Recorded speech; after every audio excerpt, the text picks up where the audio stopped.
Hi everybody, hope you're well. Just checking in on all of you. Just saying thank you for your encouragement. I hope this has been an encouragement to you. We're going to carry on with our Bibles. We're going to carry on with Proverbs 15. And we're going to go to verse 15. There is another verse higher up, verse 13, that talks about having a cheerful heart. But I'm going to read it from the New Living Translation, which says this: For the despondent, every day brings trouble. For the happy heart, life is a continual feast. The Amplified Bible reads it like this: All the days of the afflicted are bad, but a glad heart has a continual feast. Brackets, regardless of the circumstances. You know, the Bible addresses issues in our lives, and it addresses them in such a way that it, most of the time, addresses heart issues. So the Bible is about inside-outside stuff. How do my circumstances change? How do things change? They don't change unless I change. So they're about heart issues. They're about what's going on the inside affecting what goes on the outside. And this is another verse that does that. It talks about a happy heart, a glad heart, a cheerful heart, the NIV says, has a continual feast. Everyone who's watching today, almost all of us, unless we're the most positive of positive people, and we love them, but don't you find them annoying? Yeah. Every one of us who've been watching this, in some ways in our lives, or at some times in our life, have been despondent or down or disheartened. All of us. It's part of being a human being. The word actually there, that word means, the NIV uses the word oppressed, but the word afflicted is probably the right word. And it's a word that can mean having a poor time. And if you look at one of the synonyms of afflicted is the word depression. Depression is actually a synonym of affliction. So what can this verse show us? What can it say to us? What can this say to me? It shows us that a happy heart and a cheerful disposition can see us through and make all the difference.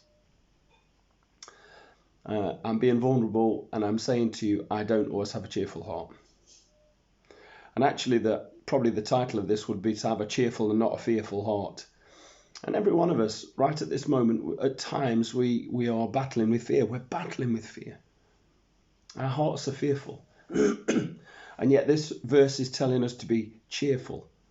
And that's not a lack of faith. That's just having a heart that is at rest and trusts God.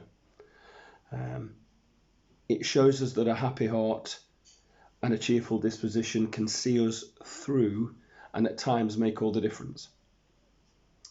That's definitely not the end of the story, because a cheerful disposition alone is not enough to see us through.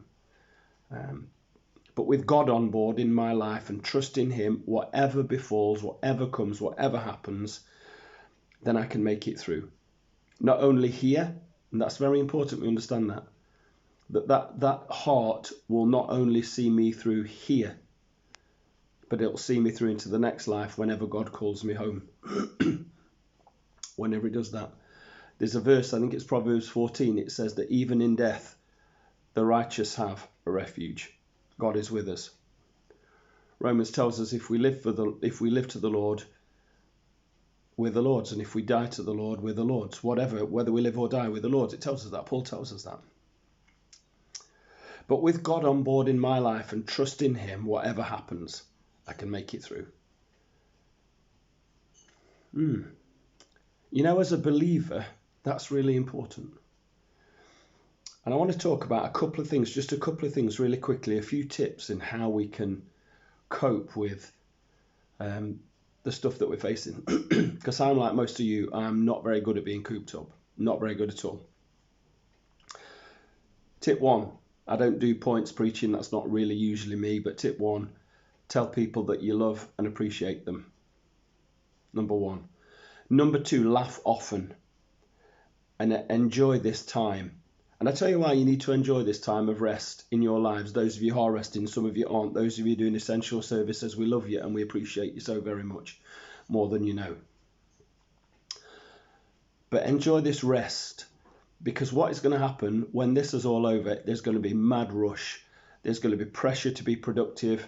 It's all going to be push, push, push. And the truth is, some of you are frustrated now. You'll be frustrated then because you'll realise, you know what, I should have enjoyed it. And some of you will come to miss this time. So just be careful. Have a cheerful heart. A cheerful heart and disposition can make all the difference, because we can laugh. And it's important to be able to laugh and have a sense of humour. I've laughed a lot over the last few days when I've been doing FaceTime. Piddock Gang. Hey guys, Carla and the Piddock Gang, we had a laugh this morning online. Carla's been really encouraging about these videos. Thanks, darling. Really great to see all of you. Terrific family. And we love you very much. So doing FaceTime with beloved friends has helped us. It's helped me, because I know I'm not the kind of fella who likes to be cooped up.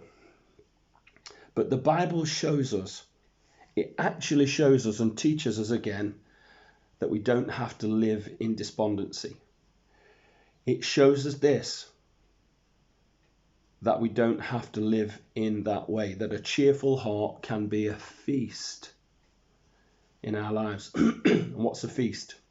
Eating well. I've eaten too well the last few days. Those of you who know me know I've been to Morrison's later and got all the cheap food, and we've eaten really well. I've got to really watch my belly, because it's got to watch it. Kept my weight off, and I'm trying to keep it off. Not been easy. Do your exercise, do all those things. If you can get out and do the walk.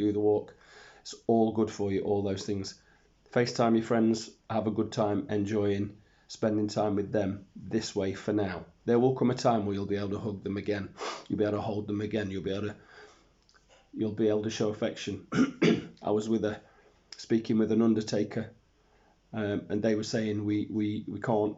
It seems strange to not be able to show affection, but at this moment we've got to do the right thing.